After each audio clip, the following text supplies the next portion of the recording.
are sunk. Hanson, H-A-N-S-E-N, 6. Cohen, C-O-H-E-N, 6. That is the final nail in City's coffin.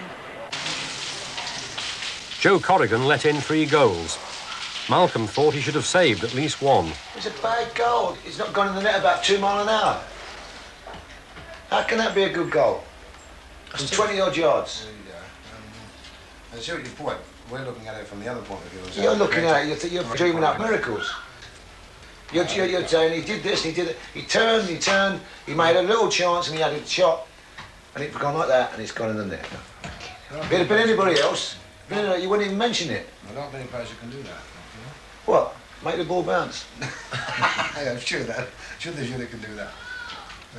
Yeah, we're very different on that one. The third goal was a good goal. That is a good goal, the third goal.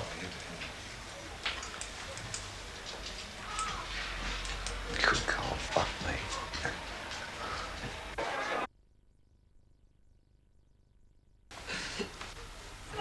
Sparring between Malcolm Allison and Peter Swales often drags on for hours after another defeat. Tonight, City are second bottom of the league, 1 game nearer the second division. But Mal still believes he has his chairman's promise of more time. We had an agreement, the chairman and I, haven't we? He's just going to leave me to get on with the job. I mean, you're talking about one of the best teams in the world today. You know, as a unit, their combination of play and their understanding is tremendous. And yet we stretched him a few times today. Really stretched him. And you go and see him play against other teams, and the other teams, all they have to do is defend against them. Bring 10 back and 9 back, just defend against them. But if my team's going to learn, they've got to learn to play these teams. Big Mal's better known publicly for champagne and cigars than for his controversial coaching. His reputation for bringing on individual players is second to none. He sees himself more as a teacher than a manager. He can't resist any new idea. He's tried dancing teachers, psychiatrists, university lecturers, and now he's planning music in the dressing room.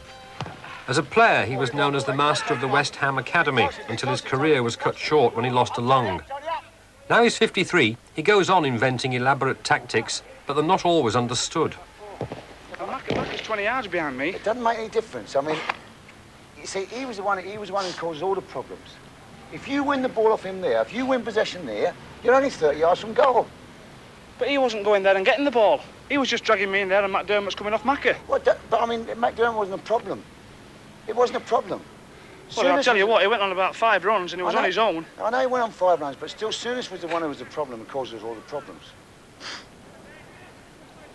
I mean, it's no good you agreeing with me. And I'm not agreeing with you, I think you're wrong. No, but I mean, agreeing with me on Friday and then not doing it on Saturday. That's all I require from you. Any questions?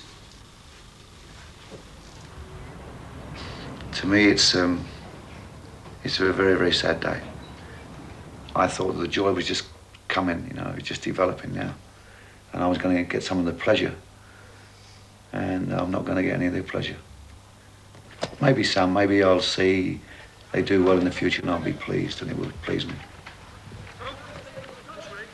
I would have gone to the end of this season. But he wouldn't have had to tell me. I'd have told him.